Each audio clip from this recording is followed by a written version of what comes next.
1000 বছরের পুরানো বরফের পরীকে কিনে নেয় আরবপতি। বরফের পরী হঠাৎ করেই তার কোলে গিয়ে ওঠে। পরী মনে করেছিল সে তাকে আকর্ষণ করতে পারবে, কিন্তু আরবপতি একটা ছুরি বের করে আর পরীকে বলে তার থেকে রক্ত দিতে। আসলে আরবপতির জন্মের সময় থেকেই কঠিন রোগ ছিল, তাই সে পরীর থেকে রক্ত চায়। আরবপতির উদ্দেশ্য জানার পর বরফের পরী নিজের হাত বাড়িয়ে দেয়। হঠাৎ করেই আরবপতি অসুস্থ হয়ে পড়ে। তখন পরী তাকে রক্ত দেওয়ার জন্য ছুরি নিয়ে নেয়। যখন সে তার হাত কাটতে যাবে, তখন আরবপতি তার হাত ধরে ফেলে। পরীকে ছোঁয়ার সাথে সাথেই তার অসুখ কমে যায়। এরপর সে রক্ত নেওয়ার চিন্তা ছেড়ে দেয় এবং পরীকে নিজের সাথে নিয়ে আসে। তারা যখন ঘরে বসেছিল, তখন বডিগার্ড আরবপতিকে বলে কেউ তার সাথে দেখা করতে এসেছে।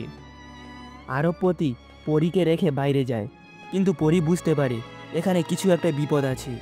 হঠাৎ করেই ঘরে কিছু লোক ঢুকে পড়ে আর তাদের হাতে বন্দুক ছিল। তারা পরীকে অজ্ঞান করে দেয়। এরপর কি হবে, পরী কি বাঁচতে পারবে?